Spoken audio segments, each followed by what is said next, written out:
নোনা জলের হাতছানি আর বালুকা বেলার উষ্ণতা, সাপ্তাহিক ছুটিতে পর্যটকদের পদচারণায় মুখর বিশ্বের দীর্ঘতম সমুদ্র সৈকত কক্সবাজার।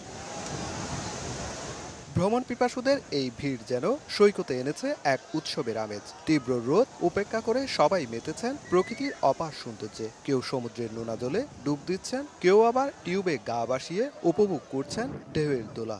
কাজ কাম করতে করতে শরীরের যে ক্লান্তিটা আছে সেই ক্লান্তিটা দূর হচ্ছে এখানে এসে। আমাদের সমুদ্রের পাশে আসলে মন মানসিকতা এত ভালো হয় যে পিছনে যত দুঃখ কষ্ট থাকে সব ভুলে যায় মানুষ। আজকে যে ওয়েদারটা, এটা হচ্ছে ঘোরাঘুরির জন্য পারফেক্ট সময়। সবচেয়ে ফেভারিট জায়গা হচ্ছে কক্সবাজার, যার কারণে আমার প্রতি বছর এই নভেম্বর থেকে ডিসেম্বরে আসা হয়।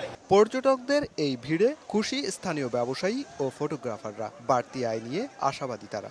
আমরা যারা বিচের ব্যবসায়ী আছি, দ্যাট ইজ কি ফটোগ্রাফার আর অন্য সেক্টর যারা আছে, আসলে সবারই কি কম বেশি ভালো ব্যবসা হচ্ছে আমাদের এখন। আজকে যদি লোকজন বেশি হয় আমরা ব্যবসা করে কিছু টাকা ইনকাম করতে পারবো। পর্যটকদের নিরাপত্তায় সতর্ক রয়েছে লাইফগার্ড কর্মীরা। পূর্ব থেকে পশ্চিমে বাতাস যাচ্ছে, বাতাসের কারণে ট্রিপগুলো গভীরে চলে যাওয়ার কারণে যে কোনো মুহূর্তে দুর্ঘটনা হওয়ার সম্ভাবনা, তাই আমরা ট্রিপের প্রতি বেশি অবজারভেশন রাখতেছি।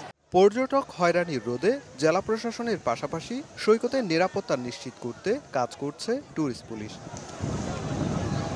সুজাউদ্দিন রুবেল, সময় সংবাদ, কক্সবাজার।